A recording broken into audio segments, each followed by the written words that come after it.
We're joined now by Dr. George Koob. He is the director of the National Institute on Alcohol Abuse and Alcoholism. Thank you so much for joining us. You're welcome. Now, your topic is teen drinking. Exactly, Right. Or what we call underage drinking. Underage drinking. Okay, so what are the effects of drinking on the adolescent brain?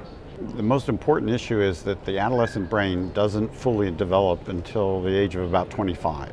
Wow. And anyone who's raised a teenager knows what I'm talking about. So, and the most important aspect of that is that we believe that alcohol is impacting the adolescent brain in a stronger way and more deleterious way the younger the person is. So if you're drinking excessively at 12 years old, you have a 3 or 4-fold higher likelihood of an alcohol use problem later in life.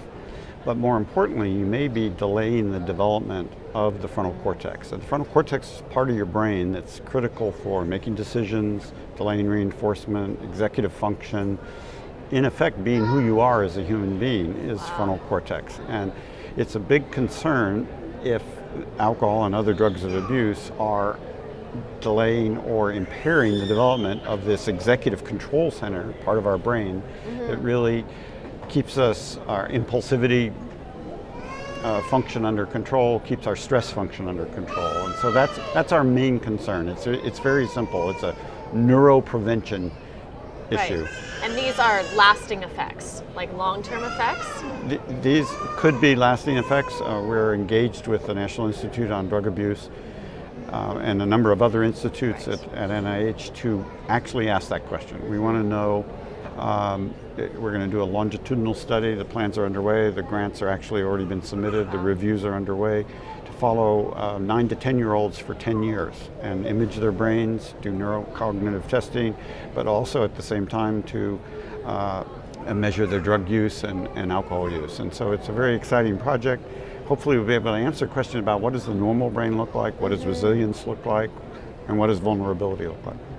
Where do you see this heading in the future as far as informing people about the effects? Well, I think that the bottom line is simply for parents is the longer you can prevent your children from really engaging in excessive drug taking or alcohol ingestion, probably the better for their brains, to be simple about it. I mean, it boils down to that. And we now, I think, have a biological basis for arguing that waiting for drinking, the longer drinking age is probably beneficial, but also, to understand that there's a biological basis of why we should none of us excessively drink, all right?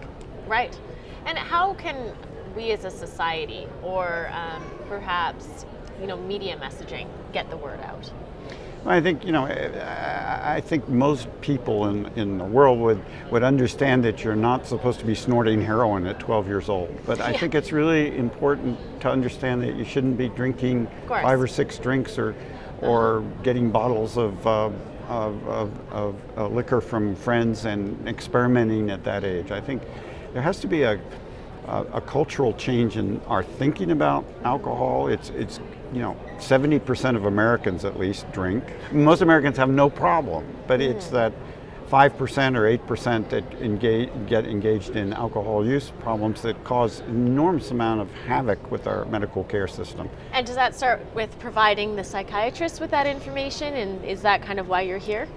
Exactly. Okay. Exactly. You hit the nail on the head. I mean, we really want the medical community to understand the impact of alcohol and how it is comorbid with many other mental disorders. And that's some of the topics that we're discussing at this APA, because we're leading a track on alcohol use disorders here at the APA as a functional priority.